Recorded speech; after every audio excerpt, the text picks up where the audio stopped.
నమస్తే, నా పేరు సూర్యారావు. అధికారం కార్యక్రమానికి స్వాగతం.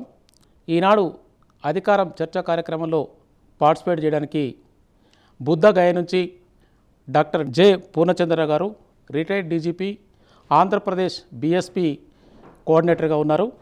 అలాగే ఎల్ వందన కుమార్ గారు, బీఎస్పీ నాయకులు, రిటైర్డ్ అడిషనల్ డైరెక్టర్ జిహెచ్ఎంసి. అట్లనే ఎన్ఏడి పాల్, రిటైర్డ్ ప్రొఫెసర్, సామాజిక ఉద్యమకారులు. అలాగే G Kiran Kumar, central university all India OBC students association అధ్యక్షులుగా ఉన్నారు. మొదటిగా మనం పూర్ణచంద్రరావు సార్ దగ్గర నుంచి స్టార్ట్ చేద్దాం ఇవాళ సబ్జెక్టు. సార్, తెలుగు రెండు రాష్ట్రాలలో బీసీ కుల సంఘాల ఐక్యత బహుజన రాజ్యాధికారానికి దారితీస్తాయని మీరు భావిస్తారా? అవునండి, ఖచ్చితంగా. ఇప్పుడు నేను ఇప్పుడు ఎక్కడున్నానంటే సార్, ఈ కులపరంగా భయంకరమైనటువంటి వివక్ష కలిగినటువంటి ప్రాంతం బీహార్. బీహార్లో సార్ అసలు కులపరంగా బీసీలను కానీ, ఎస్సీలను కానీ, ఎస్టీలను కానీ, ఈవెన్ మైనారిటీలను కూడా బాగా వివక్ష గురి చేసిన ప్రాంతం.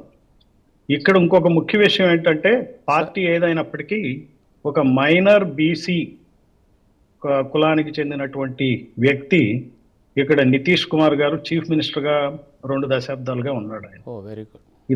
ఇదొక గొప్ప విషయం. దీని ముందు మన లల్లు ప్రసాద్ యాదవ్ కులం నుంచి, అంటే మన పరిణామ క్రమంలో కనుక చూసుకుంటే బీహార్ జనరల్గా ఎప్పుడు కూడా ఈ రాజకీయ పరిణామాల్లో ముందు ఉంటుంది అని అంటారు.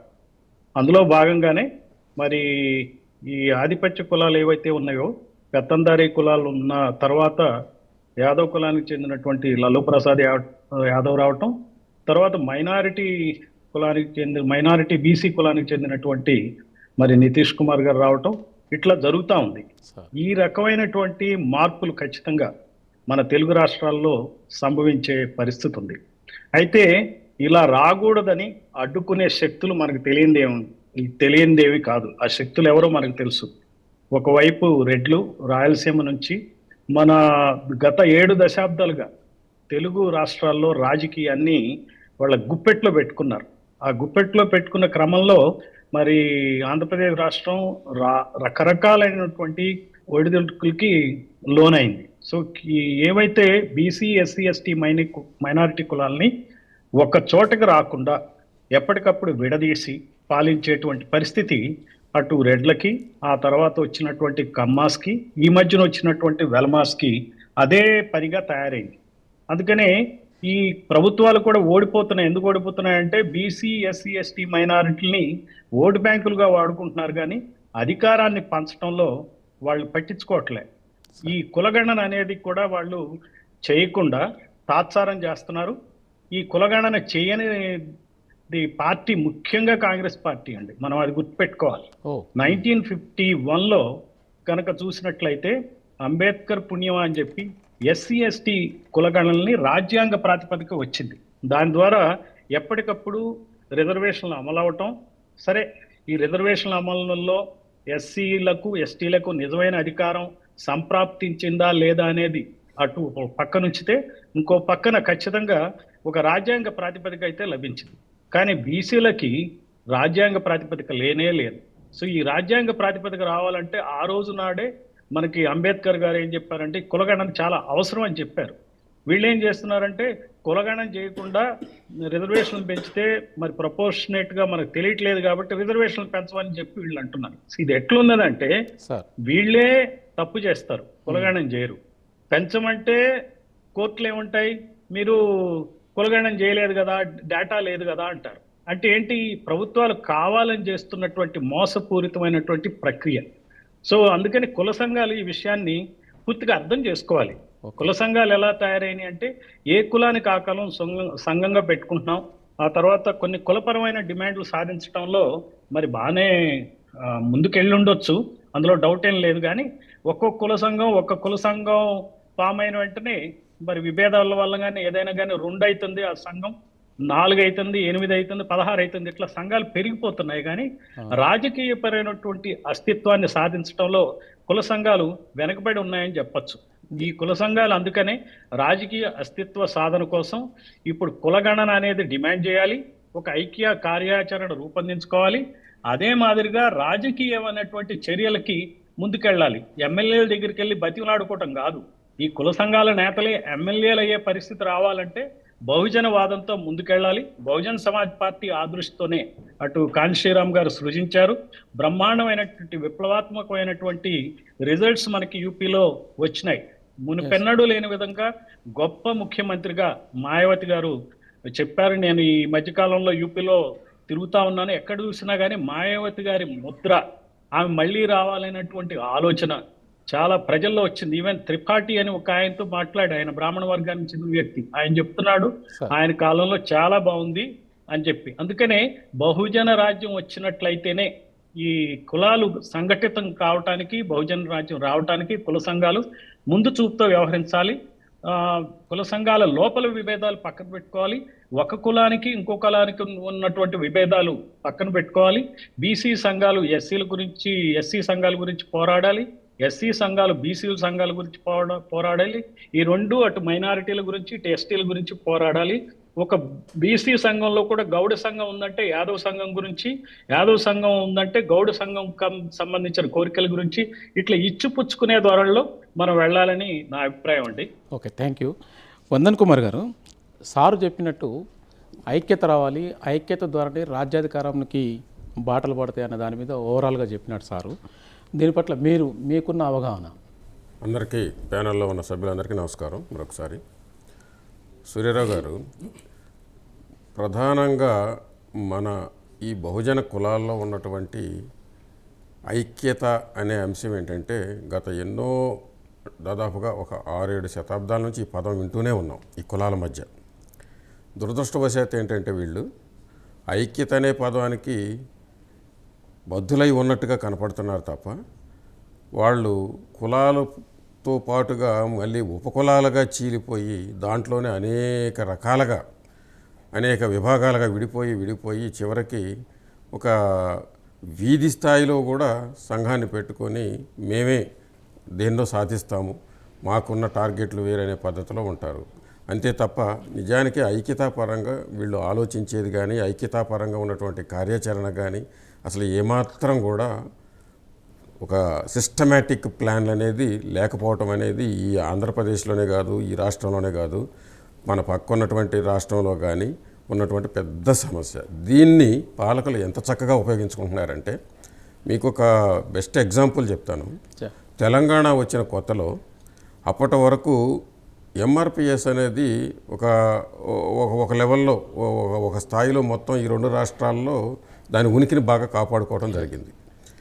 తెలంగాణ రావడంతోనే కేసీఆర్ గారు ఎంఆర్పిఎస్కి పోటీగా, అంటే ఆయన ఒక ముఖ్యమంత్రి స్థాయి వ్యక్తి తెలంగాణ ఎంఆర్పిఎస్ అనేది ఒకదాన్ని స్థాపించడానికి కారకుడైనాడు. అంటే ఒక పాలకుడు ఎలా ఆలోచిస్తాడంటానికి ఇది ఒక బెస్ట్ ఎగ్జాంపుల్. పొరపాటున ఈ కుల సంఘాలు ఐక్యం గురించి మాట్లాడినా కానీ పాలకులు ఎప్పుడూ కూడా చూస్తూ ఉంటారనమాట, గద్దల్లాగా చూస్తూ ఉంటారు. గద్దల్లాగా చూస్తూ వీళ్ళు ఐక్యం కాకుండా ఉండటం కోసం ఏం చేయాలి, వీళ్ళని ఎలా విడగొట్టాలనే ఆలోచనలో ఇది ఒక బెస్ట్ ఎగ్జాంపుల్. ఓపెన్గా ఒక ముఖ్యమంత్రి చేసినటువంటి సంఘటన ఇది ఇంతకు మించినటువంటి ఉదంతాలు ఇంక అవసరం లేదు కదా. దీన్ని ఆసరా తీసుకొని ఇలాంటి దృష్టిలో పెట్టుకున్నప్పుడు ఈ 2 రాష్ట్రాల్లో కూడా బీసీ సంఘాలు కానీ, అలాగే మన ఎస్సీ సంఘాలు కానీ, ఎస్టీ సంఘాలు కానీ విడిపోయి ఉంటేనే తప్ప విడిపోయి కలిసి ఉందామనే ఆలోచన కూడా రావట్లా.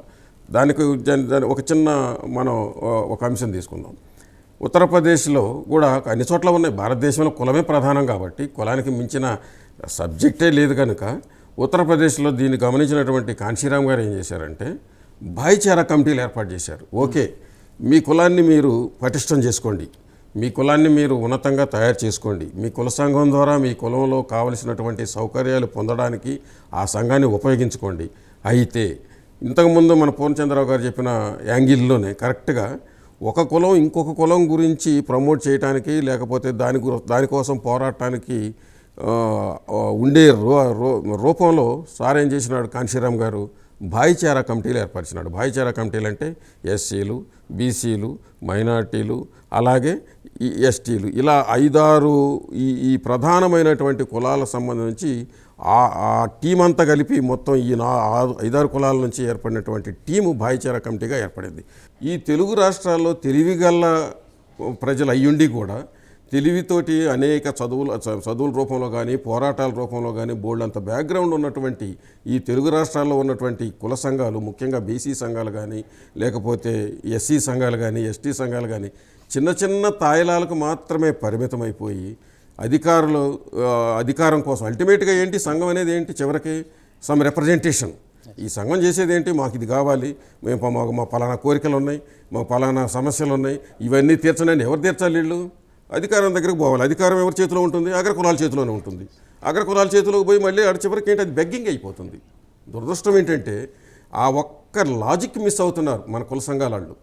చివరికి పోయి మళ్ళీ మనం వాళ్ళ దగ్గర అడుక్కుంటున్నాం తప్ప మన సంఘాలన్నీ కలిసి బహుజన్ సమాజ్ పార్టీ ఇచ్చినటువంటి ఒక మంచి డైరెక్షన్ భాయిచారా కమిటీ లాగా ఏర్పడిపోయి ఎవరి వ్యవస్థ వాళ్ళు కాపాడుకుంటూనే మనం కలిసిపోయి అధికారాన్ని చేజిక్కించుకోవటానికి ఉన్నటువంటి అవకాశాన్ని మనం ఉపయోగించుకోకుండా చివరికి తాత్కాలిక ప్రయోజనాల కోసం వాళ్ళ దగ్గరకే పోయి రిప్రజెంటేషన్లు ఇచ్చి సంఘం తరఫున మా కోరికలు తీర్చండి అని చివరికి వీక్ అయిపోతున్నాం. ఇది బ్యాడ్ మనకి.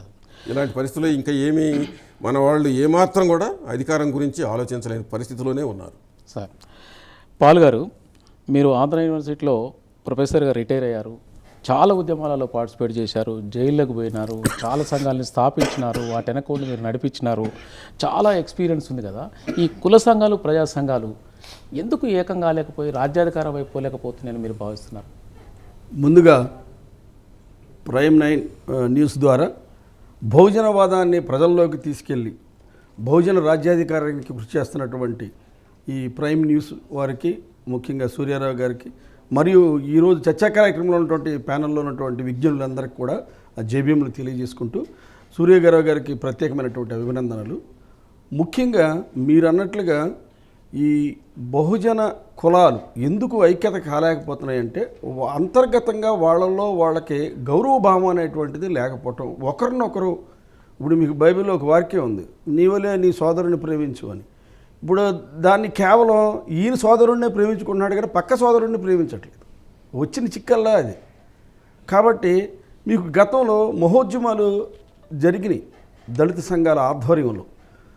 దళిత మహాసభ ఆధ్వర్యంలో కారంచేడు ఉద్యమం జరిగినప్పుడు కానీ, చుండూరు ఉద్యమాలు జరిగినప్పుడు కానీ అది కేవలం దళిత ఉద్యమాలకే అనుకున్నారు. కానీ బీసీ సంఘాల వాళ్ళు కూడా వచ్చి ఒక చేయేసి ఉంటే అప్పుడు మరింత విప్లవంగా అది సామాజిక మార్పునికి మహోజ్వలంగా ముందుకు సాగేటువంటి అవకాశం ఉండేది. కానీ అది లేకుండా పోయింది. అది ఏమనుకుంటున్నారంటే ఒక కుల సమస్య వచ్చినప్పుడు అది మా సమస్య అనుకుంటున్నారు, కానీ మిగతా బీసీ కులాలు లేకపోతే ఎస్సీ కులాలు వచ్చి ఇది మన సమస్య అనేటువంటి దానికి వాళ్ళ మార్గానికి తీసుకోలేకపోతున్నారు. ఎప్పుడైతే ఈ మార్పు ప్రజల్లో వస్తుందో ఖచ్చితంగా ఐక్యత అనేటువంటిది రావడానికి అవకాశం ఉంది. తర్వాత వీళ్ళు ఇందాక మన పూర్ణచంద్రరావు గారును మన వందన్ కుమార్ గారు చెప్పినట్టుగా వాళ్ళకి ఇంకా ఈ రాజ్యాధికారం అనేటువంటిది ఇంకా రుచి మరగలేదు. వాళ్ళు 75 సంవత్సరాల వయసులో 3 సార్లు ముఖ్యమంత్రిగా చేసి మరి ఈసారి చావోరేవో అనుకుంటూ తన జాతి ఉన్నతి కోసం తెలుగు జాతి అనేటువంటి దాన్ని తీసుకుని మరి అంత కృషి చేసి ఎన్నో అవమానాలు పడి ముందుకొచ్చి అతను ఈ కులాల కూటమిలోకి రాగలిగాడు చంద్రబాబు గారు. అంత అనుభవం ఉన్నవాడు కూడా. అదేవిధంగా ఒకవైపు పవన్ కళ్యాణ్ గారు కూడా నేను కులాలను కలపడానికి వచ్చానని బహిరంగంగానే ఆయన ప్రకటించడం మీరు చూసే ఉంటారు. సో ఒకప్పుడు కత్తులు తీసుకుని కత్తులు నూరుకుని కుత్తుకుల మీద పెట్టుకుని నెత్తురు కళ్ళ చూద్దాం అనుకునేటువంటి 2 కులాలు, ప్రధానమైనటువంటి కులాలు, ఒకటి కాపు కమ్మ, రెండూ కూడా ఒక వరలో 2 కత్తులు ఎడమవు అన్న దానిని అధిగమించి రెండూ కలిసిపోయి కులాల కూటమిగా వచ్చి అధికారాన్ని చేజిక్కించుకున్నాయి కూటమి పేరు మీద. దాని నుంచి బహుజన కులాలు ఖచ్చితంగా పాఠం నేర్చుకోవలసినటువంటి ఆవశ్యకత ఎంతైనా ఉంది. ఇక్కడ ఉన్నటువంటి అంశం ఏంటంటే ఈ బహుజన కులాల్లో కూడా కింది స్థాయి కులాలు కొన్ని ఉన్నాయి. కమ్మరి, కొమ్మరి, మంగలి, మగ్గం, సాలె, పద్మశాలి, చాకలి, ఈ కులాలు వీటికి అసలు ప్రాధాన్యత అనేటువంటిది లేకుండా పోయింది. ఆ కులాల్లో కూడాను వాళ్ళందరినీ కలుపుకుని, ఎందుకంటే బీసీల్లో కూడా పెద్ద కులాలు ఉన్నాయి. బీసీ పెద్ద కులాలు ఏమనుకుంటున్నారు, బీసీ పెద్ద కులాలు ఇంకా అంతకంటే పెద్ద కులాలతో, రెడ్డి కమ్మ కులాలతో కలుస్తున్నాయి తప్ప ఈ కింది కులాలతో కలవట్లేదు, ఎస్సీ ఎస్టీ కులాలతో కలవట్లేదు. నిజంగా కనుక అదే కలిగితే ఖచ్చితంగా రాజ్యాధికారం అనేటువంటిది సుదూర దూరంలో మనకి అత్యంత దగ్గరలోనే ఉంటుంది. మీకు ఉదాహరణకి ఉత్తరాంధ్ర తీసుకోండి. మీకు ఉత్తరాంధ్ర తీసుకుంటే ఉత్తరాంధ్రలో కళింగ, తూర్పు కాపు, కొప్పుల వెలమ, యాదవ, గవర ఇవి మెజారిటీ కమ్యూనిటీస్. తర్వాత ఎస్సీ ఎస్టీలో వస్తారు. ఈ మెజారిటీ కమ్యూనిటీస్ ఉన్నటువంటి లీడర్లు చాలామంది ఉన్నారు, ఉద్దండులైనటువంటి లీడర్లు ఉన్నారు. ఈ ఉద్దండులైనటువంటి లీడర్లందరూ కూడా బహుజనవాదానికి దూరంగా ఉండి ఎవరో ఎక్కడి నుంచో వచ్చినటువంటి ఒక రెడ్డి గారికి కూడా, ఒక కమ్మవారికి వాళ్ళు బానిసత్వం లాగలేదు ఊడిగం చేస్తూ వాళ్ళ నాయకత్వంలో పనిచేయటానికి సిద్ధపడుతున్నారు. కానీ మన నాయకత్వం, మన సమస్యలు, మన బహుజనవాదం, మన రాజ్యాధికారం అనేది వాళ్ళు ఏ రోజునైతే అనుకుంటారో ఖచ్చితంగా బహుజనవాదంతో కన్షీరామ్ గారు ఆశించినట్టుగా రాజ్యాధికారం ఎంతో దూరంలో లేదు. కేవలం కావలసింది ఐక్యత. బహుజనులందరూ మా నమ్మకం, మా ఐక్యత, మా భవిష్యత్తు అంబేద్కర్ ఇచ్చినటువంటి రాజ్యాంగం ద్వారా వచ్చేటువంటి రాజ్యాధికారం అనుకున్నప్పుడు ఖచ్చితంగా వారు సాధించి తీరుతారనేటువంటిది నా అభిప్రాయం సార్. థ్యాంక్ యూ పాల్ గారు. కిరణ్ కుమార్ గారు, మీరు all India OBC students association ప్రెసిడెంట్గా దాదాపుగా అన్ని యూనివర్సిటీస్లో మీ యాక్టివిటీస్ ఉన్నాయి కదా. ఈ కుల సంఘాల విద్యార్థి సంఘ నాయకులు కానీ, ప్రజా సంఘాల విద్యార్థులు కానీ దీనికి అంటే కులాల మధ్యన ఐక్యత కొరకు యూనివర్సిటీ లెవెల్లో స్టూడెంట్స్ చేయాల్సింది ఏముంటుంది సార్? సూర్యారావు గారు, ఫస్ట్ ఈ ఐక్యత ముందు 2-3 విషయాలు మాట్లాడదాం అనుకున్నాను సార్. ఇప్పుడు మన పూర్ణచంద్రరావు గారు బీహార్ నుంచి మాట్లాడుతున్నారు. బీహార్లో 1900 మొదటి దశకంలో అంటే స్టార్టింగ్లో త్రివేణి సంగమం అనేది అక్కడ పెద్ద సంగమం జరిగింది. అంటే 3 కులాల త్రివేణి సంగమం జరిగింది.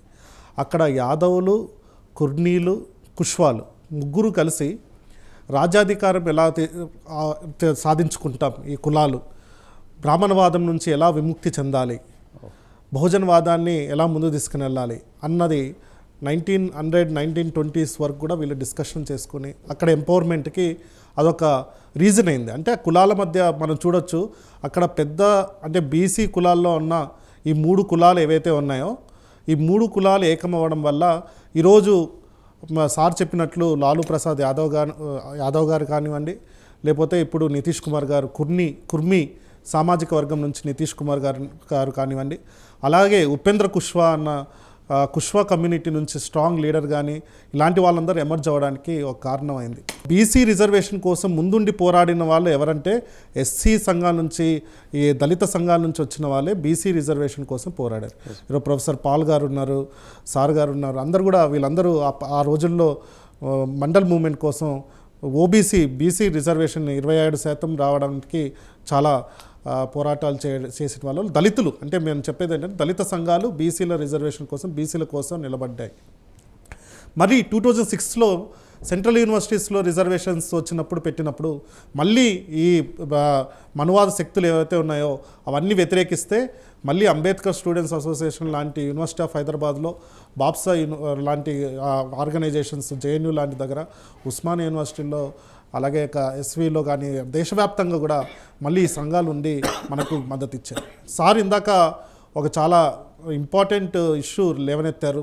కారంచేడులో కానీ, చుండూరులో కానీ, లక్ష్మీపేటలో కానీ చూసినట్లయితే ఇందిట్లో బీసీ సంఘాలు, ముఖ్యంగా బీసీ సంఘాలు ఎందుకు దళితులకు అండగా ఉండి పోరాడింటే కనుక మనకు ఈ 2 రాష్ట్రాల్లో కూడా రాజాధికారానికి చాలా దగ్గరకు వచ్చేసి రాజాధికారం ఈరోజు మన వాళ్ళు రాజాధికారం లెవెల్లో ఉండేదానికి ఛాన్స్ ఉండేది. ఇది బీసీ సంఘాలు ఆత్మపరిశీలన చేసుకోవాల్సిన అవసరం కూడా ఉన్నది. అందుకనే మీరు చెప్పినట్లు యూనివర్సిటీల్లో ఈ ఎక్స్పెరిమెంట్స్ అన్నవి ఆల్రెడీ జరుగుతుంది. లాస్ట్ టైం కూడా నేను చెప్పినాను. జేఎన్యూలో బాప్సా లాంటి ఆర్గనైజేషన్, అంటే బిర్సా ముండా, పూలే, అంబేద్కర్ భావాలతో, పెరియార్ భావాలతో ఉన్న ఆర్గనైజేషన్ మన జనరల్ సెక్రటరీ పొజిషన్ గెలవడం జరిగింది. ఇక్కడ మా సెంట్రల్ యూనివర్సిటీలో ప్రతి ఏడు ఒకసారి ప్రెసిడెంటు, లేకపోతే ఒకసారి general secretary Ambedkar students association గెలవడం జరిగింది. అలాగే బహుజన సంఘాలు, అన్ని బహుజన స్టూడెంట్ ఆర్గనైజేషన్స్ ఏవైతే ఉన్నాయో, ఎస్సీ, ఎస్టీ, బీసీ సంఘాలు, ఇవన్నీ యూనిటీతో అక్కడ ఎక్స్పెరిమెంట్స్ అన్నది జరుగుతున్నాయి ఆల్రెడీ. మనం ఇప్పుడు అలాంటి ఎక్స్పెరిమెంట్స్ని ఏవైతే ఉన్నాయో వాటిని ఇప్పుడు తెలుగు రాష్ట్రాల్లో రాజాధికారం కోసం మనం ఎలా తీసుకోవాలి, ఎలా సాధించాలి అన్న దాంట్లో ఈ బీసీ ఎస్సీ ఎస్టీ సంఘాలు ఏవైతే ఉన్నాయో అవి అన్నీ కూడా కూర్చొని ఒక్కసారి ఆలోచించాలి. ముఖ్యంగా ఈ బీసీ సంఘాలు ఇదేదో పెళ్ళిళ్ళకు పేరాటాలకు సంఘం పెట్టుకొని మీటింగ్లు పెట్టుకోవడం ఇలాంటి వాటికి కాకుండా రాజ్యాధికారం ఎలా వస్తుంది, మన వాళ్ళు ఎమ్మెల్యేలు ఎలా అవ్వాలి, మన వాళ్ళు ఎంపీలు ఎలా అవ్వాలి, మన వాళ్ళు ఆర్థికంగా ఎలా ముందుకు వెళ్ళాలి, మన పిల్లలకు అంటే నెక్స్ట్ జనరేషన్ ఎలా ముందుకు తీసుకుని వెళ్ళాలి, అలాంటి వాటి మీద చర్చలు, అలాంటి వాటి మీద ఈ విద్యార్థి సంఘాలు చేసిన ఎక్స్పెరిమెంట్స్లో నుంచి మనం నేర్చుకోవచ్చు. Okay, thank you. ఇందాక పాల్గారు అన్నట్టు కారం చేడు ఈ మూమెంట్లలో బీసీల పాత్ర కూడా ఉంది, కానీ అది ఎక్స్పోజ్ కాలేదు సార్. ఎందుకంటే ఓసా లాంటి వాళ్ళు చాలా వరకు కష్టపడ్డారు దళిత సంఘాలతో కలిసి. పూర్ణచంద్ర గారు, మీ దగ్గరకు వస్తున్నా, ఇందాక ముగ్గురు అభిప్రాయాలు కూడా బానిసంగా ఉన్నాయి కుల సంఘాలు, ప్రజా సంఘాలు. ఎన్నికలు వచ్చినప్పుడు లేకుంటే రెడ్లకు కమళ్ళకు తాబేదారులుగా పనిచేస్తూ సంఘాలు ఇప్పుడు కూడా వాళ్ళ కొరకు పనిచేయకుండా అగ్రకుల ఆధిపత్య అంటే రాజకీయ పార్టీల పక్షాల నుండి పనిచేసి వాళ్ళ ఓటు బ్యాంకు పెరగడానికి పనిచేసి దీన్ని వీళ్ళు ఎలుపుస్తున్నారు. 7 దశాబ్దాలైనా స్వతంత్రం వచ్చి ఎందుకు ఈ రకంగా వీళ్ళు ఉన్నారు? వీళ్ళని మనం బయటికి తీసుకురావడానికి గల ఏమైనా ప్లాన్లు మీరు ఇన్ని రోజులుగా మీరు చాలా మచ్చలేని ఒక అధికారిగా రాష్ట్ర వ్యాప్తంగా మీరు తెలుగు 2 రాష్ట్రాల్లో సుపరిచితులు, మీరు ఇప్పుడు బహుజన సమాజ్ పార్టీలో చేరారు. వీటిని అధిగమించడానికి మీరు చేస్తున్న ప్రణాళికలు ఏంటి సార్? ఇప్పుడు మన కుల సంఘాలు వాళ్ళు ఆలోచించాల్సింది ఏంటంటే మనం తీసుకురావాల్సింది చైతన్యం సార్, కులగణన చేసేట్టుగా ప్రభుత్వం మెడలు వంచేట్టు చేయాలి. ఇది కార్యాచరణగా రూపొందించుకోవాలి కుల సంఘాలని. ఓకే, అందుకనే మా పార్టీ తరఫున మేము వివిధ సంఘాలతో ఇంటరాక్ట్ అవుతున్నాం. మేము ఖచ్చితంగా కులగణన ఇష్యూని టేకప్ చేస్తాం. ఆంధ్రప్రదేశ్ రాష్ట్రంలో పార్టీ తరఫున ఈ వర్క్ నడుస్తుంది. నెక్స్ట్ ఒక రాజకీయ కార్యక్రమం అంటూ ఉంటే అది కులగణన చేయాలి, నిజమైన లెక్కలు, కులాల లెక్కలు తేల్చాలి. కులాల లెక్కలు తేలిస్తేనే ఈ ప్రభుత్వం లెక్కలు కూడా తేల్చగలం. ఈ ప్రభుత్వాన్ని ఎవరైతే శాసిస్తున్నారో వాళ్ళ లెక్కలు తేల్చాలంటే కులాల లెక్కలు తేల్చాల్సింది. ఆ దృష్టితో మా పార్టీ పనిచేస్తుంది. కుల సంఘాలు ఖచ్చితంగా, కుల సంఘ నాయకులందరూ ఒక తాటి మీద వచ్చి ఈ కుల సంఘాల తరపున ఒక జేఏసీ లాగా ఫామ్ అయ్యి రాష్ట్ర ప్రభుత్వాల్ని అటు ఆంధ్రప్రదేశ్ ఇటు తెలంగాణ 2 చోట్ల కూడా నిలదీయటం అవసరం. వందన్ కుమార్ గారు, ఇప్పుడు సార్ చెప్పినట్టు అన్ని కుల సంఘాలతో కోఆర్డినేట్ అయ్యి జనాభా లెక్కలు తీయాలనేది ఒక ప్రెజర్ గ్రూప్గా మనం అందరం కూడా తయారైతే తప్ప ఆ ప్రెజర్ గ్రూప్ నుంచి మన కులాల జనాభా తెలిస్తే అగ్రకుల ఆధీనంలో ఉన్నటువంటి పార్టీలు భయపడతాయేమో అన్న అంచనాకు వచ్చినట్టున్నది సారు. దాని విషయంలో మీరేమంటారు? అది 100% కరెక్ట్. దానికి ఒక ప్రాక్టికల్ జరిగింది, మనం మాట్లాడదాం. కాంశీరామ్ గారు కులాల మీద ఆయన చేసినటువంటి ప్రయోగం భారతదేశంలో ఎవరో చేయాల. ఆ కులాలని ఏ రకంగా ఉపయోగించుకోవచ్చు అనేదానికి కొన్ని విషయాలు చెప్తాను. సారు 85-15 అనే ఒక ఈక్వేషన్ తయారు చెప్పినంత వరకు ఈ సమాజంలో అసలు 85% మంది బహుజన కులాలు ఉన్నాయన్న సంగతి ఎవరికి తెలియదు. అవును, అసలు ఆ ఈక్వేషన్ ఆయన తీసుకొచ్చినంత వరకు అంటే 15 ఏంటి, 85 అంటే ఏంటి, అప్పుడు మొత్తం బయటికి తీశాడు. అంటే ఆనాటికి ఉన్నటువంటి అవైలబుల్ డేటాని, బ్రిటిష్ వాళ్ళు చేసినటువంటి డేటాని దగ్గర పెట్టుకొని దాన్ని బేస్ చేసుకొని ఆయన మొత్తం బహుజన కులాలు 85% ఉన్నాయి, మనం ఐక్యంగా ఉంటే 85 మంది ఉన్నాం, కానీ చాలా సులభం మనం గెలవడం అనేది, మన అధికారాన్ని సంపాదించడం అనేది తీసుకొచ్చినాడు. అప్పుడు మొత్తం లోకమంతా కళ్ళార్పగించి చూసింది అలాంటి పరిస్థితి. దానికి ప్రాక్టికల్ రిజల్ట్ కూడా సార్ ఏం చూపించినాడంటే, ఆయన ఏం చెప్పాడంటే, నేను ఇప్పటి వరకు పనిచేసినంత వరకు 600 కులాలను కలపగలిగాను. మొత్తం భారతదేశంలో 6546 కులాలు అప్రాక్సిమేట్గా ఉన్నాయి. వాటిలో ఈ 6546 కులాలలో మన బహుజన కులాలలో నా టార్గెట్ 1000 కులాలను కలపటం, 1000 కులాలను కలపటం. కానీ ఇప్పటి వరకు నేను 600 కులాలను కలపగలిగాను. 600 కులాలను కలపగలిగినప్పుడు ఈ భారతదేశంలో జాతీయ పార్టీ నిర్మించగలిగే కేవలం 600 కులాలను కలిపితే జాతీయ పార్టీ నిర్మించగలిగా. అదే నా టార్గెట్ 1000 కులాలను కానీ కలిపితే నెంబర్ 1 ఇన్ ఇండియా అవుతుందని చెప్పినాడు. అంటే ఎంత స్పష్టంగా కులాలు కలిపితే ఎంత ఐక్యత వస్తుందని చెప్పడం దానికి ఒక పెద్ద ఎగ్జాంపుల్ అనమాట. మనం నెంబర్ 1 పార్టీ అవ్వటానికి, అంటే మన నెంబర్ 1 పొజిషన్లో, పార్టీ అని కాకపోయినా నెంబర్ 1 పొజిషన్లో బహుజన కులాలు ఉండటానికి కేవలం ఒక 1000 కులాలుగా చీలిపోయిన 1000 కులాలను కలిపితే చాలు అనేది నా ఉద్దేశం అనమాట. Yes. అలాగా మనం కలిసి ఉండటం కోసం అన్ని సూత్రాలు చూపించినాడు, ఎలా కలిసి ఉండాలి, ఎన్ని కమిటీలు ఎట్లా ఈ రకంగా ఉండాలని.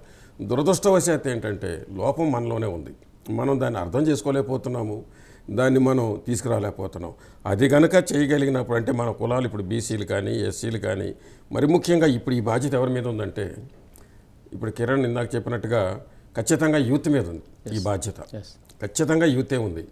ఇవాళ ఇలాంటి మూమెంట్ని, ఈ ఉద్యమాన్ని, ఎందుకంటే ఆనాడు మండల ఉద్యమాన్ని మోసింది యూనివర్సిటీల్లో యూతే. అలాగే ఆ రిజర్వేషన్ల కోసం జరిగిన ప్రతి పోరాటాన్ని ముందుకు తీసుకెళ్ళింది భారతదేశంలో మన రాష్ట్రాల్లో కానీ యూతే. అంటే యూనివర్సిటీలు, అలాగే కాలేజీలు, వీటిలోనే ఆనాడు ముందుకు జరిగింది. ఇప్పుడు కూడా ఈ జనాభా లెక్కల విషయంలో కానీ, లేకపోతే జనాభా ప్రాతిపదిక కావలసినటువంటి మన సౌకర్యాలు, మన హక్కులు సాధించడంలో కానీ ఖచ్చితంగా యూత్ ముందుకు రావాల్సిందే. యూనివర్సిటీల్లో కానీ ఇలాంటి చోట జరిగినప్పుడు ఇది పెద్ద విషయం కాదు, అసలు ఇది పెద్ద విషయం కాదు. ఇవాళ బీసీనే బీసీ ప్రధానమంత్రి అని చెప్పుకునేట ఆయనకి అంత 10 ఏళ్ళు ఆల్రెడీ అనుభవించినాడు. మళ్ళీ ఇవాళ అనుభవంలోకి, మళ్ళీ ప్రధానమంత్రి అనుభవంలో ఉండి కూడా ఆయన కనీసం ఇది ఎందుకు ఆలోచించలేకపోతున్నాడు? కారణం ఏంటంటే బ్రాహ్మణిజం ఆయన అనుకుంది. ఆయన బీసీ అయితే కావచ్చు, లేకపోతే అది ఆయన బీసీఏ కాదని అది ఇక్కడ ఇమ్మెటీరియల్. బట్ ఆయన అనుకున్నదంతా కూడా ఏంటి, మొత్తం ఆర్ఎస్ఎస్ శక్తులు ఉంటాయి. ఆర్ఎస్ఎస్ శక్తులు అంటే ఎవరు? బ్రాహ్మణ శక్తులు, మనువాద శక్తులు. ఈ మనువాద శక్తులు కులాలను, వాళ్ళకి తెలుసు కులాలే. కాన్షీరామ్ వారు ఎప్పుడైతే బయట పెట్టినాడో ఆనాడే మనువాదులు ఎలర్ట్ అయిపోయినారు. అమ్మో ఇది చాలా డేంజరు, ఈయన తీసుకొచ్చినటువంటి ఈ సిద్ధాంతం కనుక ముందుకెళ్ళిందంటే మన కొంపలారిపోతాయి, మన చాప కింద నీళ్ళు వచ్చేసి మనం మొత్తం గాయమైపోతామని తెలుసుకున్నారు. ఆ ఉద్దేశంతో ఏం చేస్తున్నారు, దాన్ని తొక్కిపట్టి ఉంచుతున్నారు. లేకపోతే పోయినసారి 300 పైగా ఎంపీలు ఉన్నటువంటి 330 ఎంపీలు చేతిలో పెట్టుకున్న ఆయన కులగణనకు వ్యతిరేకించడం ఏంటండి ఆయన, మళ్ళీ పైగా బీసీనని చెప్పుకుంటా. కాబట్టి ఇదంతా ఉద్దేశపూర్వకంగానే జరుగుతున్నాయి. కాబట్టి ఈ విషయాన్ని మన కుల సంఘాలు తెలుసుకోవాలి, మన బీసీ సంఘాలు కానీ కుల సంఘాలు కానీ తెలుసుకుంటే అది పెద్ద విషయం కాదు ఇవాళ మనకి. ఇప్పుడు ఏంటంటే కుల సంఘాలు కులగణన వైపు డిమాండ్ చేయాలి, సాధించాలండి. ఈ కులగణన చేయటం వల్ల ఉపయోగం ఏంటంటే ఈ బీసీలకి, ఎస్సీలకి, ఎస్టీలకి, మైనార్టీలకి లాభం అని కాదు. ఇది డెమోక్రసీకి అవసరం. డెమోక్రసీ ఇప్పటి వరకు పైనే ఉంది. పై layers of the society, top లేయర్సే డెమోక్రసీ వాళ్ళకి ఫలాలు అందుకున్నారు. అంటే ఈ ఏవైతే ఆధిపత్య కులాలు ఉన్నాయో వాళ్ళకి డెమోక్రసీ ఫలాలన్నీ అందినాయి. వాళ్లే ప్రైమ్ మినిస్టర్లు అవుతారు, వాళ్లే చీఫ్ మినిస్టర్లు అవుతారు. పొరపాటున వేరే వర్గాల వాళ్ళు అయినా కానీ వాళ్ళు ఓన్లీ పపెట్సే.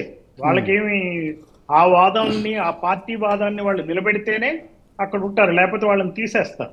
అందువల్ల ఏంటంటే డెమోక్రసీ అట్టడుగు స్థాయి వాళ్ళకి అందాలి. అంటే అందకపోతే డెమోక్రసీ కాదు, అది ఒకటి. ఈ డెమోక్రసీ మనగలదు కూడా. ఈ డెమోక్రసీ డిక్టేటర్షిప్ అవుతుంది. మనం అది చూస్తున్నాం కదా, ఒక్కొక్క రాష్ట్రంలో ఒక్కొక్క డిక్టేటర్, ఒక నేషనల్ స్థాయిలో ఒక డిక్టేటర్షిప్ నడుస్తుంది. అప్రకటిత ఎమర్జెన్సీలు నడుస్తున్నాయి. ఇటువంటి సంఘాలను కానీ లేకపోతే ఎవరైతే ప్రశ్నిస్తారో వాళ్ళ గొంతుల్ని నొక్కేస్తున్నారు. ఈ నొక్కే కార్యక్రమంలోనే మనం విప్లవాన్ని చూసాం. ఆంధ్రప్రదేశ్లో 164 సీట్లు వచ్చినాయి అంటే ఈ గొంతు నొక్కే కార్యక్రమాన్ని ప్రజలు నిరసించారని అర్థం. అంతేగాని వీళ్ళందరూ అభివృద్ధి, సంక్షేమం అనుకుంటున్నారు కాదు. వాళ్ళు మనిషిగా మనగలగటం కోసం, ఒక స్వేచ్ఛాయుతమైన పౌరుడిగా మనగలగాలి అని చెప్పి. అంతేగాని ప్రజలంటే బెగ్గర్స్ కాదు ఉచితాలు ఇవ్వటానికి. ప్రజలంటే ఏదో పెద్ద పెద్ద బిల్డింగ్లు కావాలని కాదు. అభివృద్ధి అంటే వాళ్ళకి కావాల్సింది ఏంటంటే ఒక డెమోక్రటిక్ గా మన కాన్స్టిట్యూషన్ ప్రకారం మనకి అందినటువంటివి ఏవైతే స్వేచ్ఛ, సమానత్వం ఉందో వాటి కోసం జరుగుతుంది. కులగణనగా చేసినట్లయితే అసమానతలు మొత్తం తెలుస్తాయి. ఆర్థిక అసమానతలు తెలుస్తాయి, రాజకీయ అసమానతలు తెలుస్తాయి, విద్యాపరమైన అసమానతలు తెలుస్తాయి. మరి డెమోక్రసీ అంటే మనం పెట్టుకున్న కాన్స్టిట్యూషన్ ఎందుకు? అసమానతలను తొలగించడానికి కదా. అంతేగాని అసమానతలే ఉంచి పై ఉన్నవాడే రాజ్యం వెళ్ళటానికి కాదు కదా. అందువల్ల ఈ కులగణన అనేది బేసిక్ థింగ్. 1000 కోట్లు ఖర్చు పెట్టి గెలిచి మేము గొప్పగా గెలిచామనుకుంటున్నారు. ఇది చాలా శోచనీయమైన విషయం. ఈ లెక్కలన్నీ తేల్చాలంటే, ప్రజాస్వామ్యం కావాలి అని అనుకుంటే ఈ కులగణన చెయ్యాలి, కుల సంఘాలు ఆ వైపు నడవాలి. Thank you.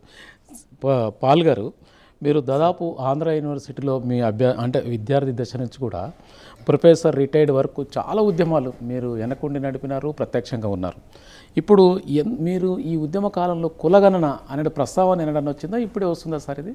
అప్పుడు కూడా కొంచెం వచ్చింది సార్, కానీ అంతగా దీన్ని గుర్తించలేదు.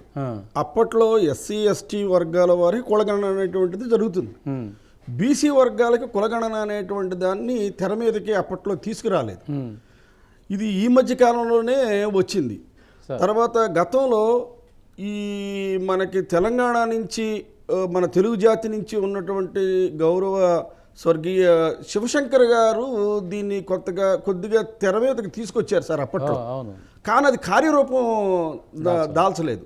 దానికి కారణం ఏంటంటే, ఒకటి ఈ బీసీ సంఘాలు ఏమైతే బహుజన సంఘాలు ఉన్నాయో ఆ కులగణన యొక్క ప్రాముఖ్యతను వాళ్ళు గుర్తించలేకపోవటం అనేటువంటిది ఒక లోపభూమి.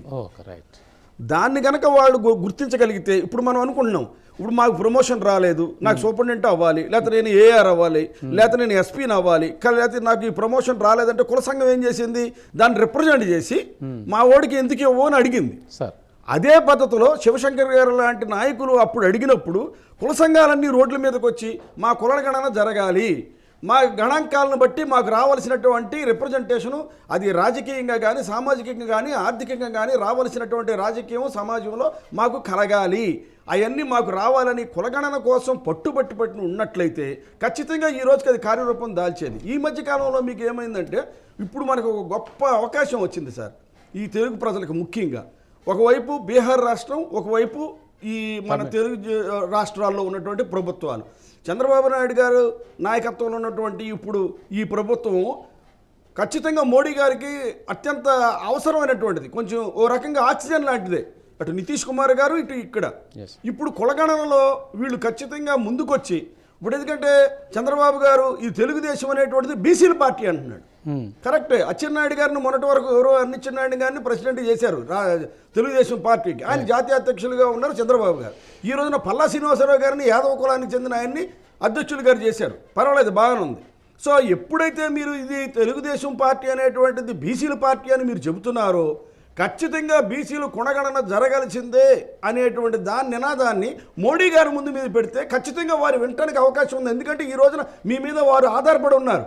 ఖచ్చితంగా మనకు రావాల్సినటువంటి ప్రత్యేక హోదా కానీ, ఇటు పోలవరం కానీ, అదేవిధంగా కులగణన చాలా ఇంపార్టెంట్. ఎందుకంటే కులగణన ఒక్కసారి చేస్తే ఎంతైతే శాతం ఉందో అంత శాతం రాజకీయ రిజర్వేషన్లో కావాలి అనేటువంటిది కనుక ఇచ్చేస్తే ఖచ్చితంగా రాజ్యాధికారం వచ్చేస్తుంది. అసెంబ్లీలోను అన్ని శాసన చట్టసభల్లో పార్లమెంటులోను ఆ యొక్క గణాంకాలను అనుసరించి ఆయా బీసీ వర్గాలు ఖచ్చితంగా లోపలికి వెళ్ళడానికి అవకాశం ఉంటుందో అదే అంబేద్కర్ కాశీరాం ఆశించినటువంటి రాజ్యాధికారానికి సుగమం అవుతుంది. కానీ నిజంగా కులగణన జరిగితే 5% రెడ్లు, 5% మిగతా ప్రజలు, మిగతా అభివృద్ధి చెందినటువంటి కులాలు పుట్టుగెదర్ 10%, 90% పైగా ఉన్నటువంటి ఈ బహుజన కులాలకి అధికారం లేకోకుండా ఉంది. కులగణన జరిగితే ఖచ్చితంగా అక్కడ అధికారం అనేటువంటిది వస్తుంది. ఇప్పుడు మీకు తెలంగాణలో కూడా బీజేపీ వారు ఏమన్నారు, రాబోయే కాలంలో బీసీని మేము ముఖ్యమంత్రి చేస్తా ఉన్నారు, బీసీని ముఖ్యమంత్రి చేస్తున్నందుకు మీకు ధన్యవాదాలు కాదనటం లేదు. కానీ మీ పార్టీ రాజకీయాలుగా అక్కడ మోడీ గారి నాయకత్వంలో అధికారంలో ఉంది కాబట్టి అన్ని రాష్ట్రాల్లోనూ కులగణన చేస్తే ఖచ్చితంగా బీసీలో ముఖ్యమంత్రులు అవుతారు, బీసీలే ప్రధానులు అవుతారు. రాబోయే కాలంలో అంబేద్కర్ కాశీరాం ఆశించినటువంటి రాజ్యాధికారం వీళ్ళ చేతిలోకి వస్తుంది అనేది మా అభిప్రాయం సార్. థ్యాంక్ యూ పాల్ గారు.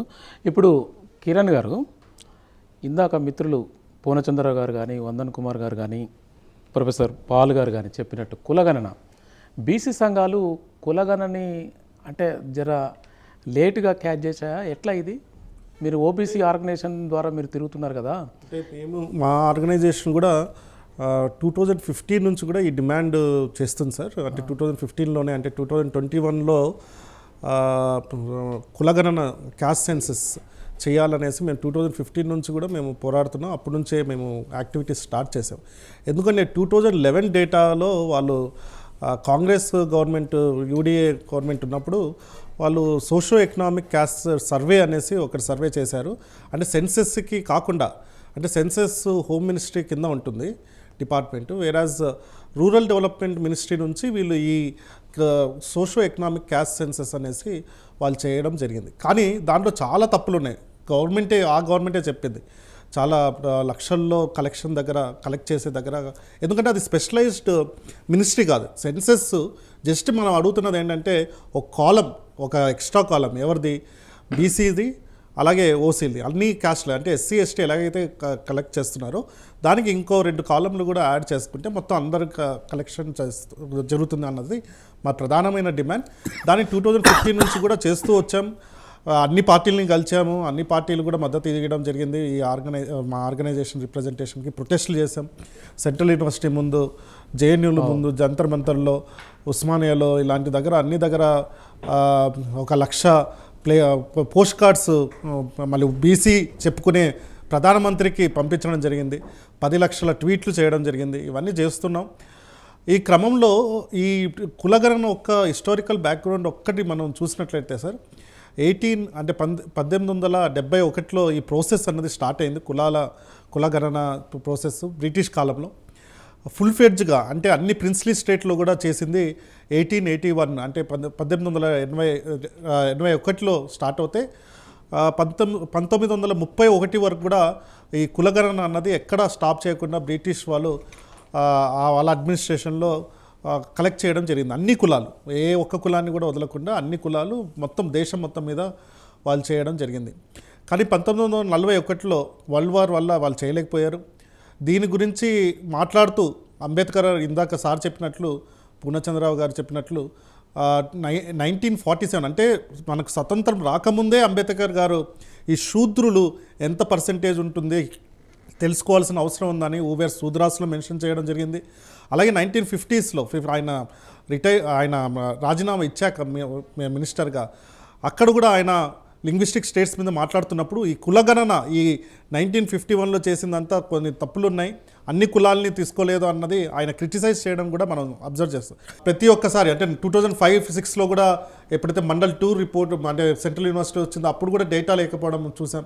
ఈ డేటా ఎందుకంటే ఇప్పుడున్న స్టేజ్లో ఈ డేటా పబ్లిక్ పాలసీ మేకింగ్ కానీ, వెల్ఫేర్ స్కీమ్స్ డిజైనింగ్లో కానీ, ఈ రిజర్వేషన్స్ రిలేటెడ్ ఇష్యూస్లో కానీ ఇప్పుడు అలా చేయడం వల్లనే బీహార్ రాష్ట్రంలో కులగణన చేయడం వల్లనే వాళ్ళకి 65% రిజర్వేషన్స్ పొందగలిగారు.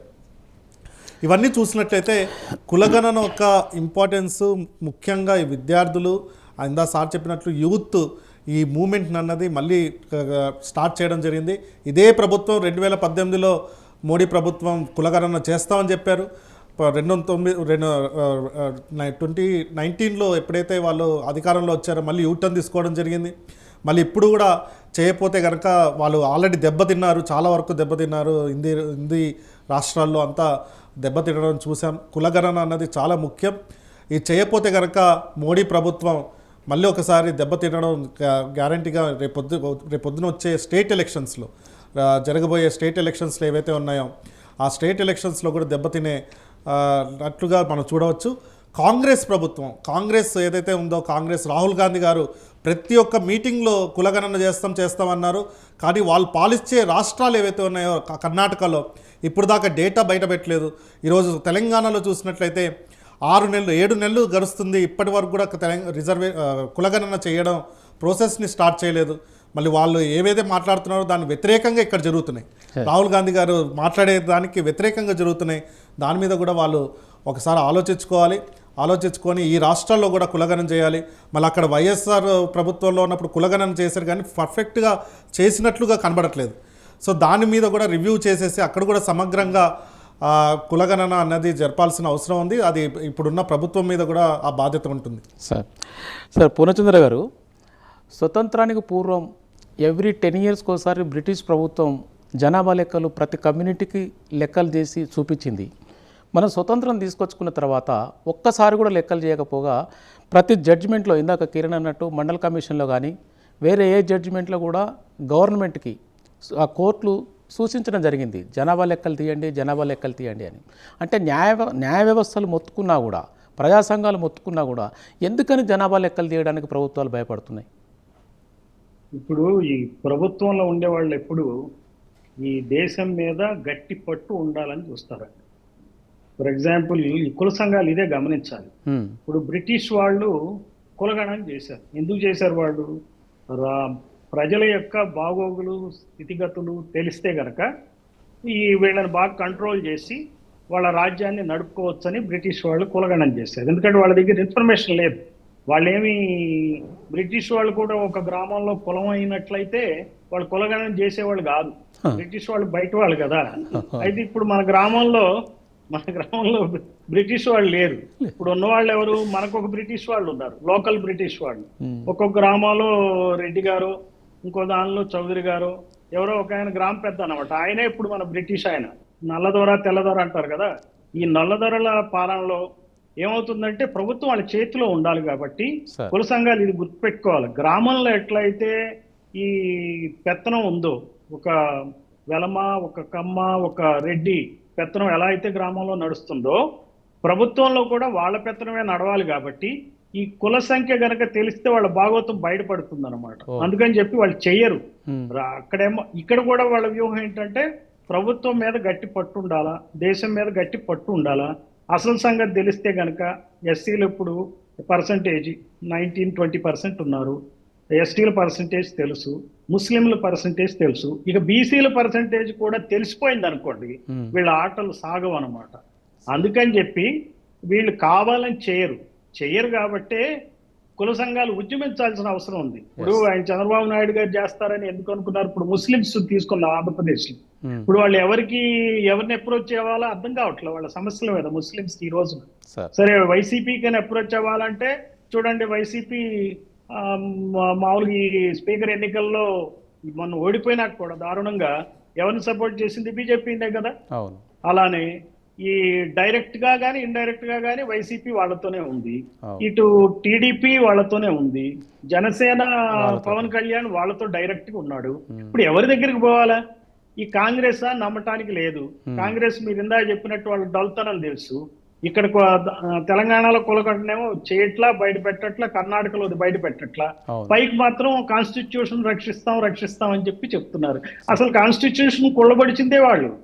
కుళ్ళబడిచి అంబేద్కర్ ని వెనక్కి కప్పెట్టేసి బయటికి రాకుండా చేసి ఈ ఎస్సీ ఓట్ బ్యాంక్ కొల్లగొట్టి రాజ్యాధికారాన్ని చేతిలో పెట్టుకున్నారు.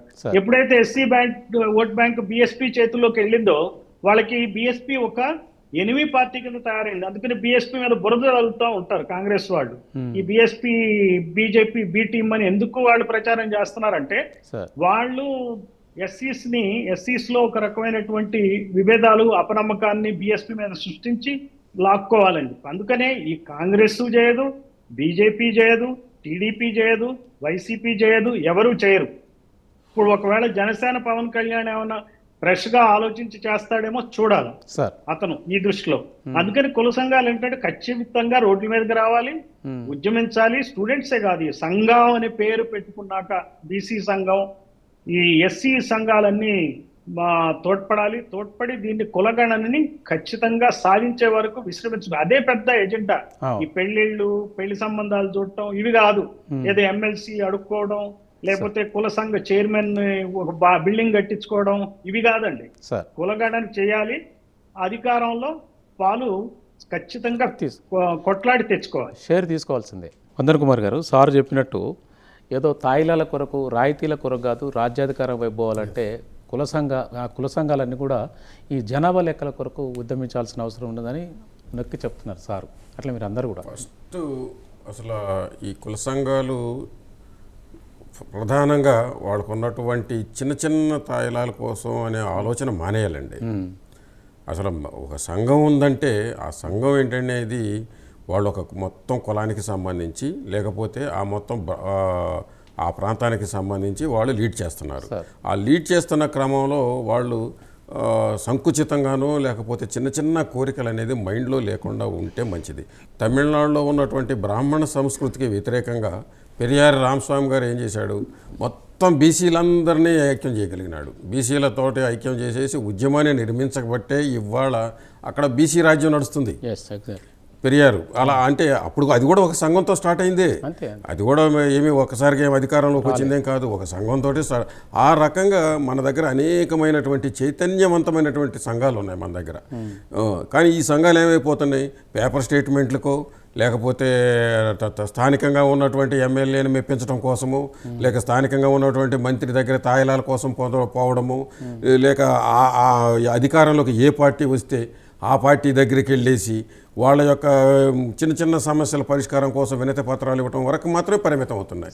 ఇది వదిలేసేయాలి. ఇది వదిలేయగలిగి వాళ్ళు ఆలోచించగలిగినప్పుడు, అంటే కొంత స్వార్థం వదులుకోకుండా మన కేవలం మనమే బాగుపడాలి, లేదా మన కుటుంబం బాగుపడాలి, లేదా మన చుట్టూ ఉన్న వాళ్ళు మాత్రమే బాగుపడాలి అనే ఆలోచన వదిలేసి బ్రాడ్గా ఆలోచించి మొత్తం ఈ మన కమ్యూనిటీస్ అన్నీ కూడా అధికారంలోకి రావాలనే ఆలోచన ఎప్పుడైతే వీళ్ళు చేస్తారో అప్పుడు ఈ మనకున్నటువంటి ఈ సమస్యలన్నిటికీ పరిష్కారమైనటువంటి అధికారం అనేది చేజిక్కుతుంది. ఈ అధికారం చేతిలో లేకుండా మాత్రము ఏమీ సాధించలేము. అప్పటి వరకు కేవలం వినతి పత్రాలు ఇవ్వడానికే పనికొస్తామనే అంశాన్ని ఒక్కసారి మన సంఘాలు బాగా ఆలోచించాల్సిన అవసరం ఉంది. ఐక్యంగా కూర్చొని దీని మీద మనం బ్రెయిన్ స్టార్మ్ చేయాల్సిన అవసరం ఉంది. మన సంఘాల నాయకులు, పెద్దవాళ్ళు ముందు వాళ్ళు స్వార్థం వదిలేసుకోవాలి. ఇదంతా చేస్తే తప్ప మనం ఈ రాజ్యాధికారం అనే ఒక పిన్ పాయింటెడ్ వర్క్గా వెళ్ళాలని నా ఉద్దేశం. సార్ పాల్ గారు, వందన కుమార్ సార్ చెప్పినట్టు వీటి మధ్యన అంటే ఈ కూర్చొని చర్చించుకొని రాజ్యాధికారం వైపు వెళ్ళడానికి మార్గాలను అన్నింటిని కూడా అన్వేషించి దగ్గర కావడానికి మీరు చేసిన ఉద్యమాల ఫలితాలుగా మీరు ఏం ఆలోచన చేస్తారు? ఇప్పుడు మీ మెసేజ్ ఏంటి ఈ సంఘాలన్నిటికీ? పూర్ణచంద్ర గారు, వందన కుమార్ గారు చెప్పినట్టుగా బహుజన కులాలు ఏకం కావాల్సినటువంటి ఆవశ్యకత ఎంతైనా ఉంది సార్. విద్యార్థులు ఉద్యమాలకు వచ్చేటప్పటికి బీసీలు, ఎస్సీలు కొంచెం కలుస్తారు. విద్యార్థి దశలోను, యువత దశలోను. ఈ మామూలుగా కుల సంఘాలు బయట పెద్ద కుల సంఘాలు వచ్చేటప్పటికి వాళ్ళు కలవటానికి రావట్లేదు. ఎందుకనంటే త్యాగాలు చేయడానికి సిద్ధపడిన జాతికి నిష్కృతి లేదు సార్. సో వందన కుమార్ గారు చెప్పినట్టుగా వాళ్ళు కనుక కొంత త్యాగం చేయగలిగితే వాళ్ళకు వచ్చేటువంటి ఆ మెంబరు మన ఆంధ్రప్రదేశ్లో గత ప్రభుత్వం ప్రవేశపెట్టినట్టుగా ఒక 56 కార్పొరేషన్లు బీసీలు పెట్టేశారు. ఇక ఏనాడు కూడా వాళ్ళు ఏకం కావడానికి వీలు లేకుండా చేశారు, విడగొట్టేశారు. అదేవిధంగా మీకు ఏబిసిడి ఉద్యమం ఉంది ఈ దళితులకు సంబంధించి. ఈ వచ్చే 4 మెతుకుల్లో మాకు మెతుకు రాలేదని ఏదో ఒక నిర్వివాదంతో వాళ్ళు బయటకు వస్తే దాన్ని ఇండైరెక్ట్గా గత తాజా మాజీ ముఖ్యమంత్రి జగన్ బాబు గారు రెల్లి కార్పొరేషన్, మాది కార్పొరేషన్, మాలా కార్పొరేషన్ అని పెట్టేశాడు. అంతకుముందు ఎస్సీ కార్పొరేషన్ ఎక్కడికి వెళ్తున్నావు అయ్యా అంటే ఎస్సీ కార్పొరేషన్కి లోన్కి వెళ్తున్నానని చెప్పేవాడు. ఇప్పుడు ఎవరైనా అడిగితే మాది కార్పొరేషన్కి లోన్కి వెళ్తున్నాను, మాల కార్పొరేషన్కి లోన్కి వెళ్తున్నాను, రెల్లి కార్పొరేషన్కి లోన్కి వెళ్తున్నాను అన్న. అసలు లోనే లేదనుకుంటే అది వేరే సంగతి. అంటే ఇంతకుముందు ఎస్సీ అనేటువంటిది బ్రాడ్ మ్యాక్రో కాన్సెప్ట్ ఉంటే ఇప్పుడు రెల్లి, మాదిగా, మాల అనేటువంటిది మైక్రో కాన్సెప్ట్ వచ్చింది. అంతకుముందు బీసీ కార్పొరేషన్ అనేటువంటిది ఒకటి ఉంటే ఈ రోజున 56 బీసీ కార్పొరేషన్ల మైక్రో కాన్సెప్ట్ వచ్చింది. ఒకవైపు మనం మ్యాక్రో లెవెల్లో ఆలోచించి ఐక్యంగా ఉండి అంబేద్కర్, కాళీశ్రీరాము ఆశించినటువంటి నినాదంతో రాజ్యాధికారానికి ముందుకు వెళ్ళి మనం ఏట్లనైతే ఇప్పుడు ఆయన తాజా మాజీ జగన్ బాబు నా ఎస్సీలు, నా ఎస్టీలు, నా బీసీలు, నా ముస్లింస్ అన్నాడు. ఇప్పుడు అదే బహుజనవాదంతో బహుజన రాజ్యాధికారం వస్తే మనం కూడా చెప్పొచ్చు కదా, నా రెడ్లు, నా కమ్మవారు, నా బ్రాహ్మణులు, వాళ్ళందరికీ కార్పొరేషన్లు పెడతామని మనమే చెప్పొచ్చు. వారు చెప్పేది ఏముంది, మనమే చెప్పొచ్చు. సో ఆ విధంగా వీళ్ళు ఐక్యత కావాల్సినటువంటి ఆవశ్యకత ఉంది. ఎందుకంటే మీకు మండల కమిషన్ జరిగినప్పుడు మేము అప్పుడు ఆల్ రిజర్వ్డ్ స్టూడెంట్స్ ఆర్గనైజేషన్ అని దాన్ని పెట్టాం సార్. అంటే ఏఆర్ఎస్ఓ, అది ఎస్సీ బీసీలు అందరూ కలిసింది. ఓకే, ఎస్సీలు ముందుండి నడిపించాం మండల ఉద్యమాన్ని. మాకు కౌంటర్గా ఓసీఎస్ఓ అని పెట్టారు, అంటే ఓపెన్ కేటగిరీ స్టూడెంట్స్ ఆర్గనైజేషన్ అని పెట్టారు. ఇటేపున ఏఆర్ఎస్ఓ జిందాబాద్, వాళ్ళు ఓసీఎస్ఓ జిందాబాద్. అట్లాగే నడిచిన ఉద్యమాలు ఈ రోజున ఖచ్చితంగా, ఎందుకంటే భారతదేశం అనేటువంటిది కులాల కూటమి సమాఖ్య. భారత సమాఖ్య అంటే వివిధ కులాల కూటముల సమాఖ్యే భారతదేశం. సో దీన్ని బ్రాహ్మణవాదం ఒప్పుకోదు, ఎందుకంటే వాళ్ళు సృష్టించింది కదా. బహుజనవాదం ఏముంటుంది, నిజం చెప్తుంది. బ్రాహ్మణవాదం ఏం చెప్పుద్ది, అబద్ధం చెప్పుద్ది. నిజానికి అబద్ధానికి జరిగేటువంటి పోరాటంలో కులగణన అనేటువంటిది మాత్రమే ఒక మార్గం, అదే నిజమైనటువంటి మందు వీటన్నిటికీ. ఎందుకంటే ఆయా కులగణన మీరు తీసుకోండి, ఉదాహరణకి ఆస్తుల గణన చేయమనండి భారతదేశంలో. ఆస్తుల గణన అంటే ఏంటి, అగ్రికల్చరు ల్యాండ్స్ ఎంతమంది చేతుల్లో ఎవరి చేతుల్లో ఉన్నాయి, రియల్ ఎస్టేట్ ఎంతమంది ఎవరి చేతుల్లో ఉన్నాయి, వ్యాపారాలు ఎంతమంది ఎవరి చేతుల్లో ఉంది, సార్ కులగణన ఒకవైపు చేస్తలేదు, అధికారం ఎవరి చేతుల్లో ఉంది. ఇప్పుడు కులగణనే చేస్తలేరు, ఆస్తులు ఇవన్నీ చేస్తారా సార్? చేయరు సార్. కాబట్టి పూర్ణచంద్ర గారు చెప్పినట్టు ఏంటంటే రోడ్డు మీదకి మన ప్రాబ్లం కూసి మన కోసం ఎవరు అరవరు. ఎస్, ఎందుకనంటే మన ఏ పార్టీల తరపునైతే వీళ్ళు ప్రజాప్రతినిధిగా ఎన్నికవుతున్నారు. ఇప్పుడు ఆర్ కృష్ణయ్య గారిని బీసీ వారిని ఎంతో కాలంగా ఉన్నాడు, కానీ తెలంగాణలోనూ ఆంధ్రాలో ఉన్నటువంటి బీసీలు అందరూ కలిసి బీసీ నియోజకవర్గంలో ఆయన పెట్టి లోక్సభకు పంపించలేకపోయారు. మళ్ళీ అక్కడ తాజా మాజీ జగన్ గారే పంపించాల్సి వచ్చింది. అది రాజకీయం అంటే చూడండి, అది రాజకీయం. కానీ ఇది కులగణన కనుక మనం అలా చేయగలిగితే ఖచ్చితంగా ఆ గణాంకాల ప్రకారం మనం వెళ్ళేవాళ్ళం కదా, ఇంకోళ్ళు అడుక్కునే పరిస్థితి వచ్చేది ఉండేది కాదు. కాబట్టి ఈ రోజున మన ఆకలేస్తే ఆకలేసిన వాడే అడగగలగాలి. ఆకలేసిన వాడి తరపున కడుపు నిండిన వాడు ప్రయత్నించడు, ప్రశ్నించడు. అందుకనే కనిశీరామ్ గారు ఏమని చెప్పారు, నీ చేతి నీళ్లు తాగి ఇష్టం లేనటువంటి వాడు, నీ చేతి నీళ్లు తాగటానికి ఇష్టం లేనటువంటి వాడు నీ ఓటుతో గెలిచి నీ కోసం అసెంబ్లీలోను పార్లమెంట్లో మాట్లాడతాడని నువ్వే ఎలాగ నమ్ముతావు? నీ ఓట్లు నువ్వేసుకో, నీ సీట్లు నువ్వే తీసుకో, నీ రాజ్యాధికారాన్ని నువ్వు అనుభవించు అనేటువంటి దాన్ని ఆయన నినాదాన్ని తీసుకొచ్చాడు. ఈ వాదాన్ని బహుజనులు అర్థం చేసుకుని రోడ్డు మీదకి రావాలి. ప్రతి కుల సంఘం రోడ్డు మీదకి వచ్చి ఉద్యమం చేసి అధికారంలో ఉన్నటువంటి ప్రభుత్వాన్ని మెడలు వంచితే కానీ వాళ్ళు కులగణన చేయరు. దానికి సంసిద్ధులు ఉన్న ఈ రోజున ఖచ్చితంగా మనం విజయం మనదేనని తెలియజేస్తాం సార్. థ్యాంక్ యూ పాల్ గారు. కిరణ్, స్టూడెంట్స్ యూత్ ఈ కులగణనలో ఏ విధంగా పార్టిసిపేట్ చేస్తే గవర్నమెంట్ దగ్గర అంటే ప్రభుత్వాలకు మీరు ఏ విధంగా దీన్ని చేయించుకోవడానికి ప్రణాళికలు మీ దగ్గర ఉన్నాయి? అంటే సార్ ఇప్పుడు ఆ రోజుల్లో మండల్ కమిషన్లో ఉద్యమిస్తే ఈరోజు మా జనరేషన్ అంతా కూడా రిజర్వేషన్స్ ఫలాలని, బీసీ రిజర్వేషన్ ఫలాలని మేమందరూ కూడా ఎంజాయ్ చేయడం జరుగుతుంది. ఇప్పుడు కనుక కులగణన చేయకుండా ముఖ్యంగా బీసీ యూత్ స్టూడెంట్స్ కనుక ముందుకు వచ్చి ఈ డిమాండ్ని చేయకపోతే కనుక రేపు పొద్దున్న వచ్చే జనరేషన్ ఏదైతే ఉందో ఆ జనరేషన్ అందరు కూడా మమ్మల్ని ప్రశ్నిస్తారు. సో ఆ అలాంటి రోజు రాకుండా ఉండాలంటే, ఆ రోజు మళ్ళీ తిట్టుకోకుండా, అంటే మన జనరేషన్ని తిట్టుకోకుండా ఉండాలంటే ఈరోజు ఈ జనరేషన్ అనేది కొన్ని త్యాగాలు చేయాల్సిన అవసరం కూడా ఉంటుంది. అందుకనే ఇప్పుడు చాలా ఇష్యూస్ అవుతున్నాయి, చాలా స్టూడెంట్స్ రిలేటెడ్ ఇష్యూస్లో చాలా మార్పులు జరుగుతున్నాయి. న్యూ ఎడ్యుకేషన్ పాలసీలో చూసినట్లయితే ఎలా విద్యని వీళ్ళకి ఈ అణగారిన వర్గాల నుంచి తీసివేయాలి అన్న పాలసీస్ చాలామంది స్కీమ్స్ ఇవన్నీ తీసుకురావడం జరిగింది. రీసెంట్గా యూజీసీ ఒక గైడ్లైన్స్ ఇష్యూ చేసింది. ఓబీసీలు అంటే ఎడ్యుకేషనల్లీ ఎకనామికల్లీ బ్యాక్వర్డ్ క్లాసెస్ అనేసి ఒక కొత్త డెఫినేషన్ తెచ్చింది. మామూలు ఓబీసీలు అంటే ఎవరు? 16(4), 15(4) ఆర్టికల్స్ ప్రకారంగా socially and educationally backward classes. కానీ వీళ్ళ డెఫినేషన్, వీళ్ళకి ఇష్టం వచ్చిన డెఫినేషన్ వీళ్ళు తీసుకురావడం జరుగుతుంది. ఇలాంటివన్నీ అంటే రిజర్వేషన్స్ తీసివేయాలని కూడా కుట్ర చాలా వరకు ఈ దేశంలో ఇండైరెక్ట్గా వాళ్ళు ఆల్రెడీ ఇండైరెక్ట్గా చేశారు. పబ్లిక్ సెక్టార్స్ని అన్నిటినీ, పబ్లిక్ సెక్టర్ బ్యాంక్స్ని, పబ్లిక్ సెక్టర్ యూనిట్స్ని లేకుండా చేశారు. చాలా వరకు రైల్వేస్లో రిజర్వేషన్స్, చాలా వరకు రైల్వేస్లో జాబ్స్ లేకుండా చేశారు. అంటే ఇండైరెక్ట్గా రిజర్వేషన్స్ తీసేయడమే. డైరెక్ట్గా కూడా రిజర్వేషన్స్ తీసేసే అంశాన్ని కూడా వాళ్ళు ముందుకు తీసుకొని వచ్చే ఛాన్సెస్ ఉన్నాయి. కాబట్టి మనందరం సమిష్టిగా ముఖ్యంగా ఈ క్యాస్ట్ సెన్సెస్ గురించి, కులగణన గురించి పోరాడకపోతే చాలా నష్టం వాటిల్తుంది. ముఖ్యంగా బీసీ వర్గాలకు ఏదైతే ఉన్నాయో, బీసీ చిన్న కులాలు, బీసీ దీంట్లో ఏవైతే ఉన్నాయో ఆ వర్గాలు చాలా వరకు నష్టపోతారు. కాబట్టి ఈ కులగణన కోసం ఉద్యమించాలి. రేపు కనుక ప్రోసెస్ స్టార్ట్ చేస్తే, అంటే 2021 సెన్సెస్ ప్రోసెస్ స్టార్ట్ చేసి కులగణన చేయకుండా ఉంటే కనుక వారు ఎలా ముందుకెళ్తారో, ఎలా ఆపాలి, డెమోక్రటిక్ వేలో ఎలా ఆపాలి, ఎలా ప్రొటెస్టులు చేయాలి, సోషల్ మీడియాని యూజ్ చేసుకొని, న్యూ మీడియాని యూజ్ చేసేసుకొని ఎలా దీన్ని వ్యతిరేకించాలన్న దాని మీద కూడా కార్యాచరణ అనేది రూపొందించాలి. దానికి తగ్గట్టుగా అన్ని ప్రోగ్రెసివ్ ఈ అంబేద్కరేట్, పూలే అంబేద్కర్, పెరియార్, బిర్సా ముండా, అంబేద్కర్ భావాలతో ఏవైతే ఆర్గనైజేషన్స్ ఉన్నాయో ఆ ఆర్గనైజేషన్స్తో పాటు ప్రోగ్రెసివ్ ఆర్గనైజేషన్స్ ఎవరైతే ఉన్నారో వాళ్ళందరినీ కూడా కలుపుకొని ఉద్యమంలో ముందుకెళ్లాల్సిన అవసరం ఉందని, దాంట్లో బీసీ యువత ఈ కాన్షియస్నెస్ డెవలప్ చేసుకొని పూలే అంబేద్కర్ ఏం చెప్పారు, సావిత్రిబాయి పూలే ఏం చెప్పారు, అలాంటి వాటి మీద కొంచెం కాన్షియస్నెస్ పెంచుకొని ఇలాంటి ఉద్యమాల్లో పాల్గొనాలనేది కూడా మా ఆర్గనైజేషన్ నుంచి కూడా మేము తెలియజేస్తాం. Okay, thank you.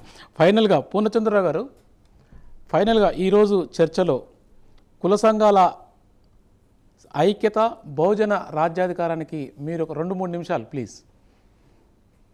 ఇప్పుడు మనకి కుల సంఘాలు ఆంధ్రప్రదేశ్లో వాళ్ళు చేయాల్సిన పని చాలా ఇంపార్టెంట్ వర్క్ ఉందండి. సార్ ఇప్పుడు చంద్రబాబు నాయుడు గారు ఏమంటున్నారు, ఆయన ఏపీ అంటే ఏ అంటే అమరావతి, పి అంటే పోలవరం. అవి ఎట్లాగూ చేయాల్సిందే.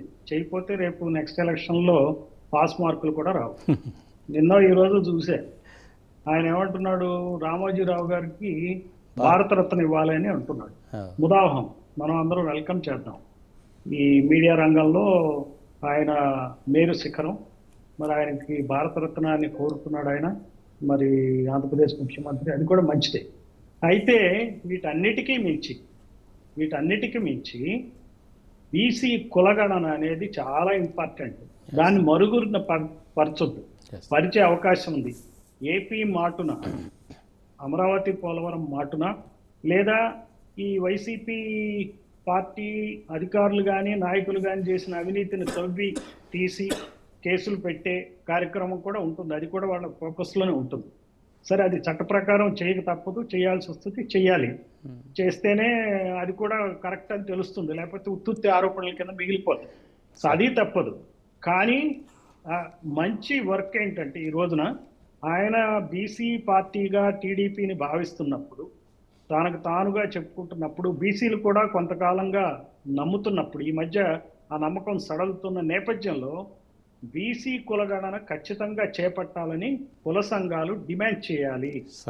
తర్వాత వాళ్ళకి మిత్ర పార్టీయే ఉంది కాబట్టి, ఎన్డీఏ బీజేపీ, ఆయన ఓబీసీ అనే చెప్పుకుంటున్నాడు కాబట్టి, దీనిలో అడ్డంకులు లేకుండా ఎంత తొందరగా వీలైతే నెక్స్ట్ 100 రోజుల్లో ఈ కార్యక్రమానికి ఒక రూపు ఇవ్వాలని చెప్పి కుల సంఘాలు ప్రయత్నించాలి. ఆ దిశగా ముందుకు నడవాలని చెప్పి నా అభిప్రాయం అండి. Thank you. ఈనాడు కుల సంఘాల ఐక్యత బహుజన రాజ్యాధికారం చర్చలో పాల్గొని అనేక సూచనలు సలహాలు కులగణన మీద ఇచ్చినటువంటి పూర్ణచంద్రరావు గారికి, అలాగే వందన్ కుమార్ గారికి, అలాగే విశ్రాంత ప్రొఫెసర్ ఎన్ఏడి పాల్ గారికి, అలాగే all India OBC students association president central university, Hyderabad central university G Kiran Kumar గారికి నమస్తే తెలియజేస్తూ ముగింపు.